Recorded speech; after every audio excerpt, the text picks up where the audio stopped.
Hello friends, welcome back to my channel. আমি বর্ষা, আমি চলে এসেছি তোমাদের সাথে একটা নতুন ব্লগ নিয়ে।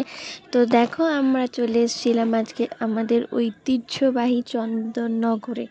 তোমরা সবাই জানো চন্দননগর বিখ্যাত জগদ্ধাত্রী পুজোর জন্য।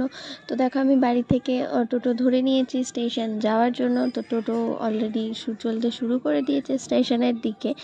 তারপর আমি চলে গেছিলাম ট্রেন ধরতে। আর তোমরা কে কে জগদ্ধাত্রী ঠাকুর দেখতে চন্দননগর আসো, আমাকে কিন্তু প্লিজ কমেন্ট করে জানাবে। আমি কিন্তু প্রথমা থেকে দশমী প্রত্যেক দিন যাই। তোমরা কে কে আসো চন্দননগরের ঠাকুর দেখতে, প্লিজ আমাকে কমেন্ট করে জানিও। আর এই দেখো, ওইদিকে কথা বলতে বলতে এটাই ভুলে গেছি যে আমার ট্রেন, ওই যে ব্যান্ডেল টু হাওড়ার ট্রেন আমার ঢুকছে।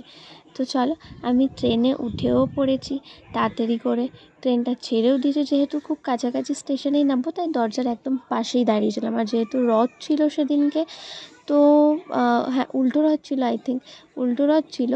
তো দেখো, প্রচণ্ড ভিড় হবে, ভেতরে ঢুকলে আর নামতে পারবো কি না, তাই দরজার সামনে দাঁড়িয়েছি যাতে পরের স্টেশন এলেই নেমে যেতে পারি।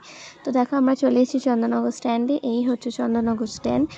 তোমরা এই চন্দননগর স্ট্যান্ডে অনেকেই এসে, তোমরা সবাই জানো, পাশে এখানে তোমরা বসেও থাকতে পারবে যতক্ষণ ইচ্ছা, গল্প করতে পারো। অনেকে আছে কেউ পড়াশোনা করে, অনেকে আছে ফটোগ্রাফি করে, অনেকে আছে রিলস বানায়। তো এখানে তোমাদের ডিস্টার্ব করার মতন কেউ নেই। আর এখান থেকে সুন্দর করে গঙ্গা দেখা যায়, গঙ্গা থেকে হাওয়াও আসে। ডান দিকে রয়েছে আমাদের ডুপ্লে কলেজ, যেটা সরকারির। আর হচ্ছে এদিকে ডান দিকে আছে পুলিশ স্টেশনও আছে। তোমাদের কোনো ভয়েরও কিছু নেই যে অনেক সময় হয় না, অনেক জায়গায় রেড পড়ে বা কিছু, এরকম কিছু হয় না। ডান দিকে আছে চন্দননগর পুলিশ স্টেশন, আর প্লাস চন্দননগর ডুপ্লে কলেজ। আর বেশিরভাগ কলেজের ছেলেমেয়েরাই এখানে এসে থাকে। আবার অনেকে আছে, তোমরা ফ্যামিলি সমেত নিয়ে যেতে পারো, কোনো অসুবিধা নেই কোনো কিছু। তোমরা এখানে অনেক কিছু বাইরে ফুড আইটেম আছে, সেগুলো তোমরা খেতে পারো। আর এই ডান দিকের ওয়েটা থেকে তোমরা যদি চলে যাও, তাহলে তোমরা পেয়ে যাবে চন্দননগর চার্চ। তো চন্দননগর চার্চের ভিডিও যদিও বা বৃষ্টি পড়ছিল সেদিন, করা হয়ে ওঠেনি।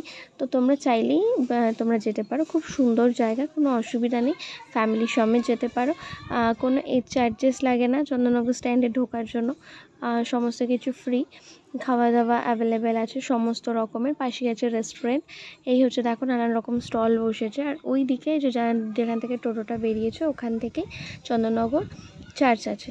তো এখান থেকে দেখো কি সুন্দর গঙ্গাটা দেখা যাচ্ছিল, আমার তো খুব ভালো লাগছিলো। আর ওই সামনেটা অনেকটা সামনে আছে, তোমরা ওখানে গিয়েও ফটো তুলতে পারো। অনেকে ফটোশ্যুট করতেও আসে, অনেক ফটোগ্রাফার আছে যারা ফটোগ্রাফি করতে আসে। স্ট্রিট ফটোগ্রাফার হয় না, তারা ফটোগ্রাফি করতে, বা ক্যান্ডিড ফটোগ্রাফার, তারা ফটোগ্রাফি করতে আসে। অনেকটা লম্বা। হ্যাঁ, তবে তোমাদের তোমরা যেতে গেলে একটু তাড়াতাড়ি যেতে হবে, খুব দেরি করে গেলে হবে না, যাতে ভিতরে তোমরা বসতে পারো। হ্যাঁ, তো তোমরা যেতে পারো তাড়াতাড়ি, তোমরা চাইলেই আসতে পারো। আর যারা যারা প্লিজ আমার চ্যানেলটা সাবস্ক্রাইব করনি, প্লিজ আমার চ্যানেলটা সাবস্ক্রাইব করে দিও। আজকের ভিডিও এই পর্যন্ত, পরে কোনো ভিডিওতে তোমাদের সাথে দেখা হচ্ছে। ততক্ষণের জন্য টাটা বাই, সবাই ভালো থেকো, টাটা বাই।